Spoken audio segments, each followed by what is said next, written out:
Karongere mbifuriza ibihe byiza mwe mukunda kandi mukurikira uyu muyoboro cyangwa se mukurikira neza Media TV. Twizere ko mumeze neza cyane aho muri hirya no hino hatandukanye. Reka mbabwire ko mwabantu mwintu byongeye kuba bibi cyane muri Burasirazuba bwa Repubulika Demokarasi ya Kongo. Hari amakuru tugezeho kano kanya yerekana ko urugamba rwabaye imberenge uko bwije nuko buke cyangwa se amasaha ari kugenda yicuma niko ari kugenda humvikana ibishya kwirana n'imirwano ikomeye iri kubera muri Burasirazuba bwa Repubulika Demokarasi ya Kongo. Ngewe rwose nahoze mbwira abantu ni nyamara imirwano nibwo igiye kuba mibisi ndetse igiye kuba yaba nk'iyo muri Kivu Amajyaruguru ko byagendaga ubwo imirwano yaberaga za Masisi za Rucuru ikabera Goma ikabera mu nkengero za Sake mwarabyumvaga umuriro wakagaza gashinga mutwe n'ahandi hatandukanye aho ngaho rwose za 3 antenne mwagendaga mwumva ibyahaberaga uburyo umuriro wakaga hagati ya 23 n'igisirikare cya leta ya Kongo. Ariko uko byari byifashe ngenda abona ariko bigiye kugenda muri Kivu y'Amajyepfo. Dore nk'ubu ngubu amakuru angira agaragaza ko hongeye kumvikana ibitero bikomeye cyane bya FARDC ariko uburyo M23 yabisubijeyo nabyo amakuru aragaragaza ko ibyabivuyemo bitoroshye na gato. Ndakubwira operation yakozwe ndetse n'abiciwe muri iyo mirwano. Ndakubwira rero amakuru ubwo ngubwo aturuka ahantu hitwa rwose za Karonge Gakenke. Ndakubwira ibiri kuvugwa Bibogobogo. Ndakubwira rwose Poezero amakuru yaho Kirumbi. Ndakubwira muri Tetwari ya Fizi na Mwenga ibyaho ntuze kujya kure.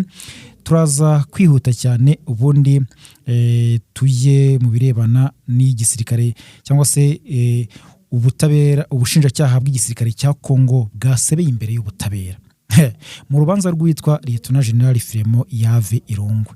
Uyu bamushinja ngo gukorana n'u Rwanda cyangwa se ngo n'inzego z'umutekano z'u Rwanda bityo Kongo yaba yaragize uruhare mu gutuma igisirikare cya Kongo gikubitwa cyane muri ya mirwano nabwiraga beraga muri Kivu y'Amajyaruguru. Kuko murabizi yuko ingabo za leta iyo ziri gutsindwa urugamba cyangwa se M23 iri kugenda bafatana ibice harabo bagenda bikoma bavuga ko ari bo banyirabayazana. Rero ndakubwira uko byagenze hanyuma twibuze kwihuta nkubwire ibyatangajwe na Leta Zunze Ubumwe za Amerika n'ubundi kuri Repubulika Demokarasi ya Kongo. Ayo makuru yose turaza kugenda tuyanyuramo gake gake. Reka ahubwo twihute tudatinze cyangwa se ntabakereje tujye muri aya makuru. Imirwano yakomeje. Nakubwira ko niba ari abantu bakomerewe cyane ari Wazalendo, hari abarundi FDM nyine ndetse na FDLR. Aba bantu ibintu bari guhura nabyo ku rugamba cyangwa se ku mirongo y'urugamba ni ibintu bikomeye cyane. M23 iri kugenda bakubitira mu bice bitandukanye kuko kuva ku munsi w'ejo bundi hari kuba isibaniro. Ubundi ngenda kunze kuvuga ko M23 mu gihe so yitangazo ikavuga iti abaturage bakomeje kugenda baraswaho kandi leta ya Kinshasa iri kurenga ku masezerano twemeranyije, iri kurenga ku gahenge, ariko ntabwo tuzakomeza kurebera, tugiye gukora ibishoboka byose twirengere twirinda ariko tunarengera abaturage b'abasivili. Icyo gihe M23 burya bigiye gukora akantu. Ni nabyo byiri kuba rero muri iminsi nkuko byanatangajwe na Dr. Oscar Barinda rwose ejo bundi aganira n'umunyamakuru wo mu Rwanda yavugaga ko ibiri gukorwa n'ubutegetsi bwa Kinshasa atari ibyo kwihanganira kandi ko ibiri kwerekana mu Busuwisi n'ibyerekanye Doha byose ari amarishya mugeri ntacyo bimaze, ahubwo ko ikikwiye gukorwa ari ukwirengera kw'igisirikare cya ARC no kuvuga Armée Révolutionnaire Congolaise aricyo nyine cya M23 kiyoborwa na General Sultani Emmanuel Makenga. Hanyuma rero ahitwa za Karonge Gakenke aha FARDC bahagabye ibitero bya drone by'umuriro bikomeye cyane. M23 amakuru atugiraho bivuga ko yamaze kubisubiza inyuma ndetse rwose muri iki gitondo nta masasu aho ngaho ari kuhumvikana, ariko kandi nta mibare iri gutangazwa yabaguye muri iyo mirwano. Ariko M23 amakuru avuga ko yabasubijeyo nabi cyane, irabashushubikana bamanuka bava muri iki bice bakaba berekeje ahandi mu ntera kure kimwe nahitwa mu Rusuku. Naho FARDC hagabye ibitero ikoresheje drone. Aho naho rwose abaturage batanze amakuru bavuga ko byabaye mu gihe cy'isaha n'iminota igera nko muri 20 nkuko bitangaza, kandi ko ibitero byaturutse mu bice birimo FARDC bagambiriye kubigaba ku bice bigenzurwa na M23 twirwaneho, ariko cyane cyane bituwe n'abaturage b'abanyamurenge. Aha rero rwose abaturage bari guhungira ahitwa Ifizi kuko aho ngaho ngo byabaye bibi cyane. Bari guhungira Ifizi, bari kuhunga bava za Kirumbi, nabo bari kujya Fizi aho ngaho za Kirumbi. Abandi rwose amakuru akavuga ko hari bamwe mu FARDC bari kuva, nindi nkuru ivuga ko FARDC bari kuva noneho ahitwa Poezero bajya Iminembwe. Ngikiri kubajyana nta kindi ngo bari kujya mu kintu twakita nka Rikirutoma cyangwa se kujya gushakisha abarwanyi mu banyamurenge ariko harimo politiki ikomeye cyane kuko hari abanyamurenge, ababyeyi, abakecuru, abasaza bari kuvuga bati ibintu turi gukorerwa n'aba ba FARDC bari guturuka Poezero baza hano Iminembwe ntabwo ari byo kwizerwa, ahubwo biteye impungenge.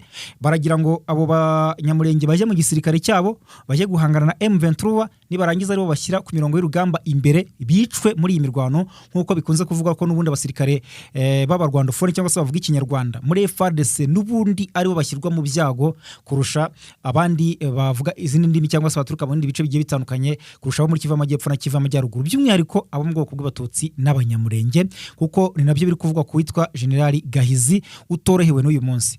Ndaza kukubwira rero ibye, ariko kandi ahangaha rero aba bari guturuka Poezero ni abasirikare bakuru muri FARDC, bakuru mu Barundi, abo nibo bari kujya gutoranya ngabo imurenge. Ngo biri gukorwa witerero, ngo aha bari gusanga ibyo bikorwa byateguwe n'abantu bitwa ba Colonel Nyamusaraba n'undi mugabo witwa Munigantama.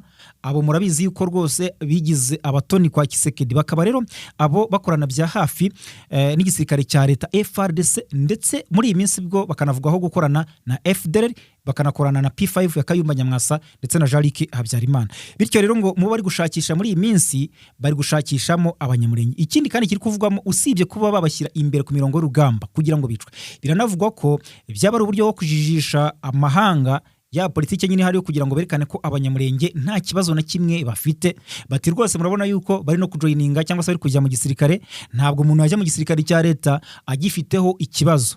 Bakabyerekana kugira ngo abo biyongere ku bandi bitwa nka ba General Masunzu, muramuzi, abandi bavuga ikinyarwanda n'ubwo bw'Abatutsi bitwa ba General Kabundi, mwagiye mubumva, abandi batandukanye n'uwo ngo nabo bagahize mugenda mwumva. Abo bose bakavuga bati nihakomeza kwiyongeramo abanyamurenge bizabigaragaza neza yuko nta kibazo abanyamurenge bafite. Iyo politike nayo ikaba iri gukekwa muri gukorwa n'abasirikare ba leta bari kujya gushakisha abanyamurenge muri Kivu y'Amajyepfo bakinjira mu ngabo za leta muri rusange. Abo bagabo rero bakaba abo ba Munigantama, abo ba Colonel Nyamusaraba bari kwamaganirwa kure bikomeye cyane n'abanyamurenge rwose, kuko n'ubundi n'imyigaragambyo iri kugenda ikorwa hirya no hino y'abanyamurenge. Mu bari kwamagana na bene wabo abanyamurenge bagiye bagakurikira inyungu, bakayoborwa n'inda, bakirengagiza uburyo bene wabo bakomeje kugenda bicwa, bakajya gufatanya n'abicanyi nk'uko babitangaza bavuga ati rwose aba bari gufatanya n'ingabo z'u Burundi, bari gufatanya na FDLR. Ntamwe mwibaza ukuntu abantu bashobora gufatanya na FDLR n'amateka yayo ndetse n'ibyo ikora n'uyu munsi muri Kongo, ukumva yuko byabiteye isoni nk'uko babitangaza muri rusange. Aha rero biravuga ko aho bari kwerekeza abo FARDC bari guturuka Poezero na haru hitwa by'umwihariko Bibogobogo. Niyo makuru rero kugeza ubu ngubu ahari rwose. Hanyuma rero ikiriho cyo nuko kugeza ubu kandi amakuru avuga ko ahitwa Mitimingi imasisi hongeye kumvikana amasasu, ariko noneho ngo humvikanye ibiturika, ariko nta kigaragaza yuko hariho kurasana gukomeye hagati y'imande zihanganye. Kugeza ubu rero nuko iki ibintu byifashe, ariko icyo nakubwira cyo nuko muri Kivu y'Amajyepfo hakomeje kugenda hirunda ingabo zo ku ruhande rw'igisirikare cya leta ya Kongo mu bice bitagenzurwa na M23, bashakisha uburyo ki bakinjira Mikenke, bakinjira kwa Murima, bakinjira mu Koko, bakinjira aho ngaho ku buryo ngo byabafasha gufata ku Ndondo, noneho bakazafata Minembwe nk'uko bikomeje kugenda bivugwa, bizabaha ko barwana n'uwo bita umwanzi ngo biboroheye. Ibyo rero biri gukorwa cyane bigizwe mu ruhare n'ingabo z'u Burundi muri rusange ziri guturuka za Rumonge, bakiroha cyangwa se bakisuka muri Kivu y'Amajyepfo. Ayo niyo makuru nabanza kukubwira. Ikindi kiri kuvugwa rero no witwa Colonel cyangwa se General Gahizi uri gukurikiranwa na igisirikare cya leta ya Kongo FARDC, ariko ibyo bamukurikiranaho amakuru ava hariya imbere aragaragaza ko bitumvikana neza, ku buryo bamwe bari gukeka ko ibyo bamukurikiranyeho bifitanye isano n'ibyo bakurikiranagaho abitwa ba General Kabundi. Murabizi rwose igihe M23 yarwaniraga za Rwindi, igihe yarwaniraga za Kanyabayonga, igihe yarwaniraga za Rucuru, za Nyanzare, aho ngaho za Kibirizi, za Kirima, murabizi ko mu bagiye barwana cyane ku ruhande rwa FARDC harimo witwa General Kabundi. Uyu rero burya ari mu bavuga ikinyarwanda baba mu ngabo za leta, ariko amakuru agaragaza ko uyu nguyu rwose nubwo ari mu ngabo za leta nta mahoro cyangwa se nta mutekano aba bavuga ikinyarwanda we na bagenzi be bajya bagira cyangwa se bagira ubuhumekero, kuko iyo hagize agakoma mu gihe M23 iri gufata ibice bitandukanye aha hirya no hino, aba bavuga ikinyarwanda nibo ba mbere bagerwaho n'ingaruka, kuko baravuga bati mwebwe muri gutanga amakuru, muri muri ibyitso ibintu nk'ibyo ngibyo, bigatuma rero bagenda batumizwaho Kinshasa, ndetse rimwe na rimwe bakanafungirwa ahantu hatazi igihe runaka, ngo bakongera bakagaruka mu rugamba, ubwo ngubwo ngo banyujeho nk'akanyafu. Rero nibyo biri kuvuga no kuri uyu mugabo Gahizi, nuko amakuru ariko kandi dukomeje kugenda dukurikirana aya makuru mu gihe cyose igihe nabona amakuru arambuye cyangwa se yizewe ngomba kuba nayakugezaho. Hari amakuru yandi rero ari kugaragaza ko aha Wazalendo nibo bazanye igitekerezo, bavuga bati reka dukore ibishoboka byose tugabe igitero i Bukavu. Bati na hano M23 itamaze iminsi ishyira imbaraga, yitaye mu kwegera Uvira, yitaye mu kurinda ibice byo muri Kivu y'Amajyepfo turi kurwaniramo, yitaye mu kurinda Minembwe, bati yitaye mu kurinda cyangwa se mu kurwanira muri Plaine de Rusizi, ariko i Bukavu basa naho bizeye ko hatekanye. Batero byiza nuko twahagaba ibitero. Ubu rero ngo hagaragaye imirongo ya barimo Wazalendo na FDLR berekeza mu nzira, ubona ko ngo zigana ahangaha i Bukavu mu kuba bahagaba ngo igitero. Ntacyo M23 irabitangazaho, ariko kandi nta n'ikirakorwa usibye abaturage batangaza ko babonye abo bagabo berekeza muri izo nzira, ibigaragaza ko bafite undi mugambi. Rero kugeza ubu ngubu biraho ngaho, ahubwo icyo twahita twihutira cyane kujyaho ni inkuru ivuga ko ubushinjacyaha bw'igihugu bw'igisirikare cya Repubulika ya Demokarasi ya Kongo bwandagarijwe mu rubanza rwa Lieutenant General Filemon Yavu Irungu ushinjwa gukorana na leta y'u Rwanda, bo niko bamushinja. Uyu mugabo Yavu arazwi cyane mu gisirikare cya leta.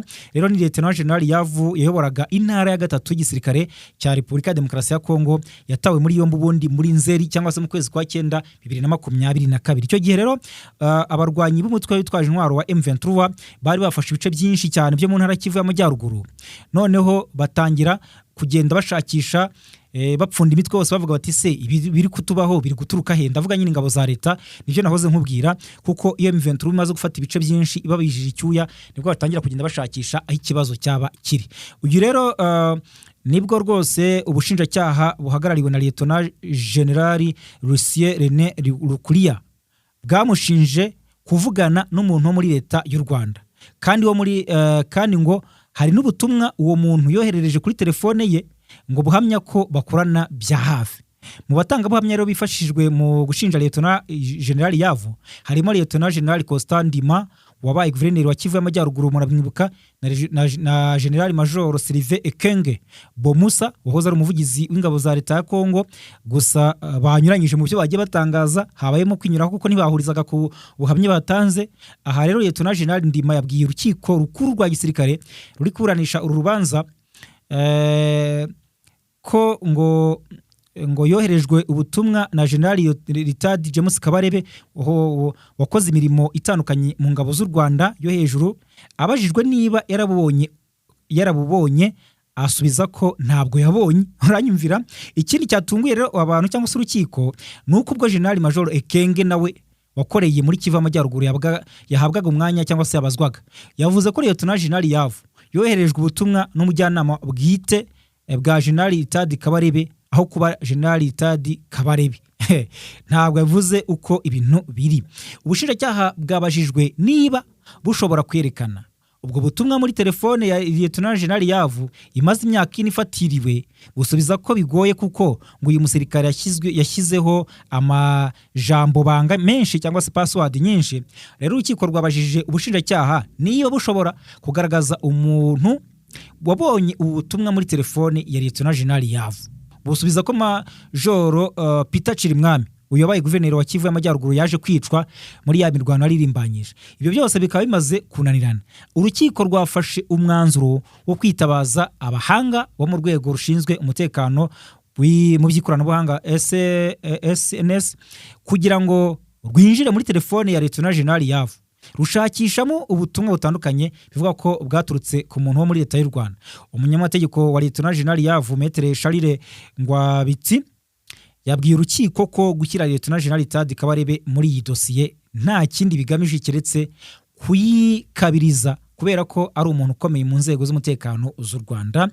Rero ahangaha rwose byari ibintu birebire cyane. Gusa urukiko rwanzuye ko tariki 5 Gicurasi 2026 aribwo abashinjacyaha n'abunganira Lieutenant General Yavu bazatanga ibyifuzo byabo, hanyuma batange n'impamvu bazashingiraho mu guca urubanza. ntabwo byoroshye na gatoya. Rero urumva ko ibiri kubera muri Repubulika ya Demokarasi ya Kongo ari ibindi bindi, kandi byose babijyanisha n'intambara iri kubera mu burasirazuba bwa Kongo. Bavuga ko ngo hari abantu bakorana bya hafi nabo mu ngabo z'u Rwanda, mu nzego z'umutekano ngo n'ubuyobozi bw'u Rwanda. Ukumva ko rero ahangaha bisa naho basebeye mu rukiko.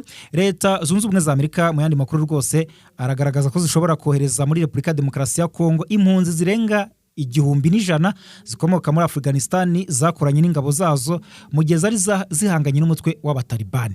2001 Amerika yohereje ingabo muri Afghanistan kugira ngo zihangane n'abatalibani bashinjwaga gushyigikira ibikorwa by'iterabwoba. 2021 Joe Biden wayoboraga icyo gihugu yafashe icyemezo cyo kuzicyura no guha ubuhungiro ababarirwa mu bihumbi bakoranye nazo.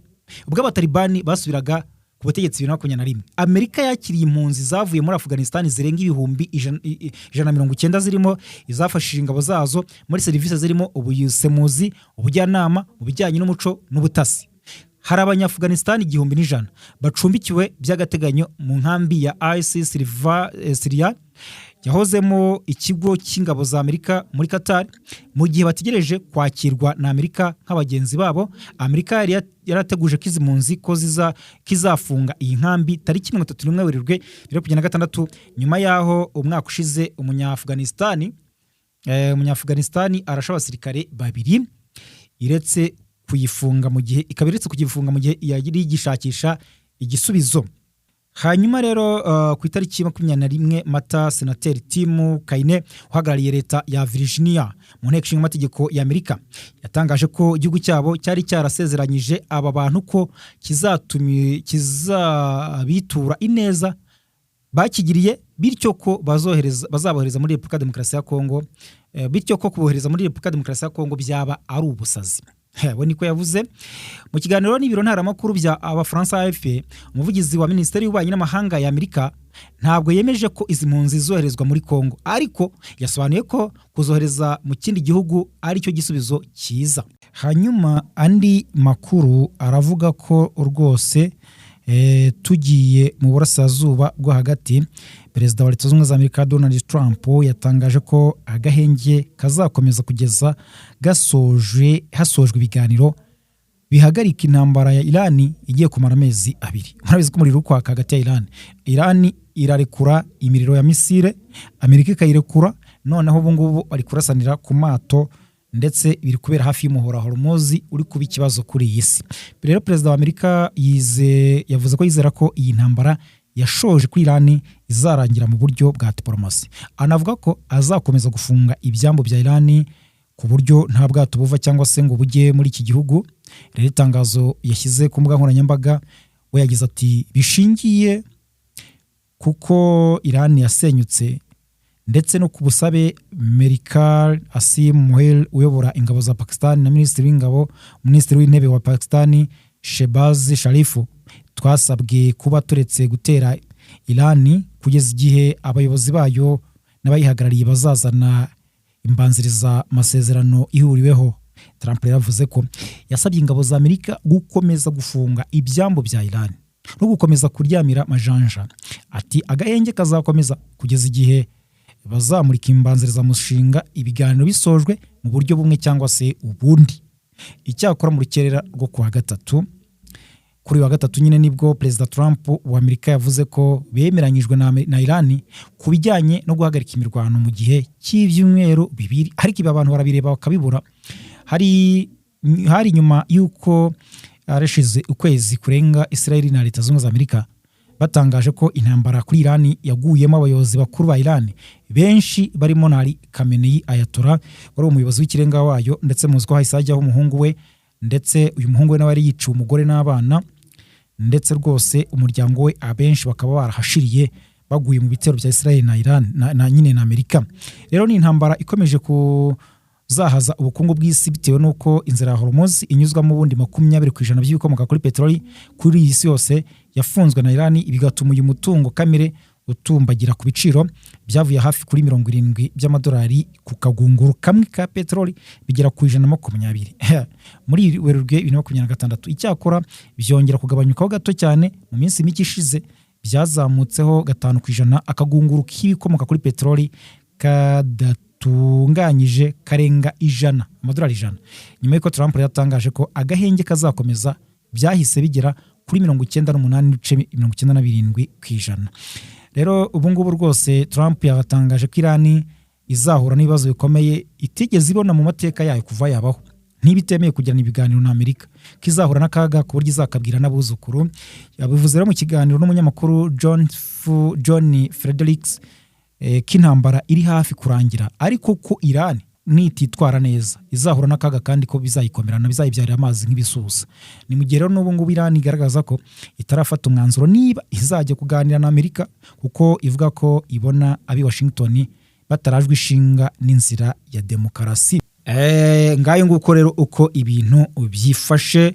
Reka mbashimire cyane rwose mwebwe mukomeje gukurikira aya makuru, mukomeze kugira ibihe byiza, mukore subscribe, mukande like, mukande share, ubundi mukomeze kubona amakuru yacu atandukanye agezweho, ubusesenguzi ndetse n'ibindi bitandukanye. Imana ikomeze kubarinda.